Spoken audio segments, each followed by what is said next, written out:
Go ahead, make a ding, Sammy. Make a ding. Make a ding, Sammy. Make a ding. You ready, sis? Okay. All right, I'm back again. But I want to give anybody who would like an opportunity to stand up and say something about Helen and Murray, as long as it's nice. Or if there's some hidden secret we don't know about and we want to know, you can tell that now too.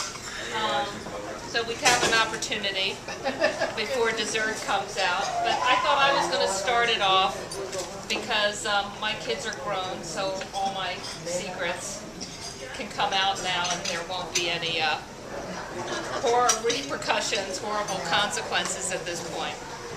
I'm not going to give a mushy speech because I start crying. I've always been the one that the tears came easily, either on cue if I was trying to get out of trouble, or actually they were actual tears. But it's been interesting. Recently, as you know, Mom needs a little bit of reminding of all the things that are going on. Sometimes she forgets. And we were at lunch, and she looked at me and she told me that I was such a sweet child, and I started laughing. Because if there was any of us in this group who gave her a run for the money, there are those who remember that I was always up to something. I have a daughter that I tell her omission is still lying. And I was the queen of omission. It was very interesting, and so she laughed as I told her. I go, it's so funny to hear you telling me how sweet I am because I gave you a run for the money. First of all, I was the kid who was a little Miss Fraidy cat. Afraid of her own shadow, afraid of the burglars, everything had to be locked up. I can tell you of at least 2 times that my poor parents had police coming to the house because of something I had done. Once was my brother and I were in Canada, and they decided to go out and leave 2 children alone in a hotel in Canada. Now, if you did that today, I think they might have gone to jail, but back then it wasn't such a problem. Anyway, I decided I was scared. I kept opening the door, I kept closing the door, and then I was afraid. I didn't realize at the time that if the door was locked and you opened it from the inside, but then you closed it, that it was still locked. So there was a little button on the door, and I pushed the little button close, and that Gary and I finally go to sleep. The next morning when we wake up, the 2 of them say, do you know what happened? We were in one of these very old hotels in Quebec, and they couldn't get the door open, and they go get the manager, and the manager says, we can't even use a different key because if she's pulled the safety lock, that means you can only open it from the inside. They had the Canadian firemen had to come with a ladder and crawl through the window of the hotel. And my mother was having a heart attack that if I woke up and saw men walking through the room, that would be it. They would probably go broke from the therapy pills after that. And not only that, we never woke up. That was one. The next time, I should have known better. I was 16, and they put a phone in my room. And they didn't know from any of this, but I was this kid who I had my own ideas about how the world was supposed to run, and I wanted my own clothes, all kinds of clothes, and I wanted my own phone. So she puts a phone in my room when I'm 16. I thought it was the greatest thing. So one night I hear a dog barking. The dog is 6 o'clock in the morning. The dog is barking, barking, barking. All of a sudden the dog comes right up to the house, and I hear it barking louder and louder. And I pick up the phone and I call the police. And all of a sudden I hear them from their bedroom. Oh, shit. It might have been there, and I don't know. All I know is they were like, what did you do?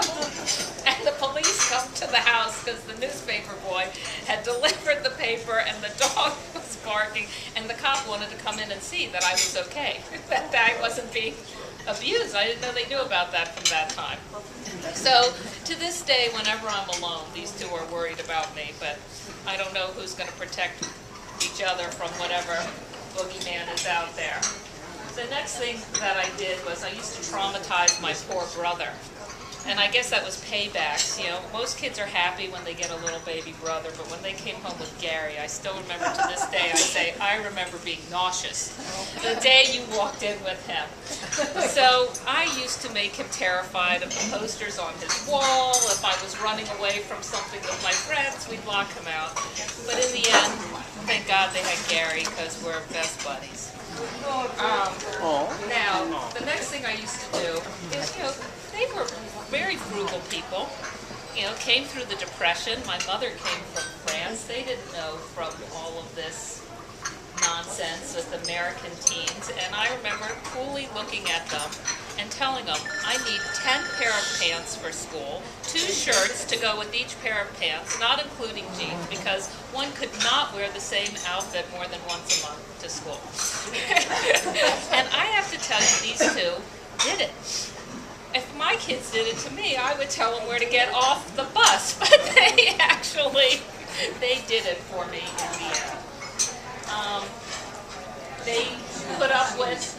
They put up all kinds of stuff with me. I went to John F. Kennedy in the day when, you know, when you went to Kennedy, it was all free and easy. I think my mother found me everywhere but in school. And she used to find me going down Randolph Road. If she was supposed to be at Wheaton and I was somewhere where I thought she never was, she'd be there. She'd catch me. They found out that I was very good at their signature. And that they were very understanding. They put up with all of these antics. When I told them I wasn't going to college and I was going to Israel, they let me go to Israel, and my mother, she was so smart. She couldn't understand. Do you want to go to Israel? And the whole summer before, she kept saying, you don't have a boyfriend at camp? Because I always had a boyfriend. Nope, no boyfriend, no nothing. She let me go to Israel. Then the boyfriend came out of the closet. And she said she knew it.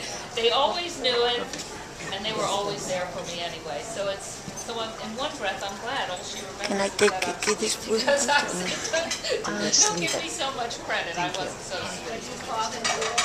Yes, he was there too.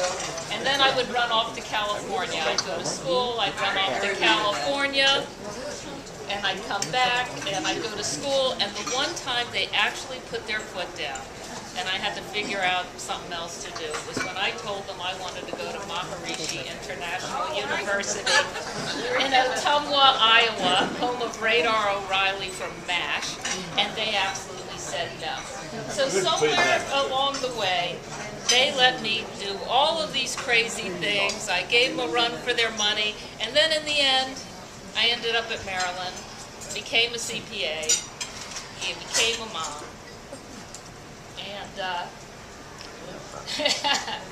And all their good values rubbed off. Right. So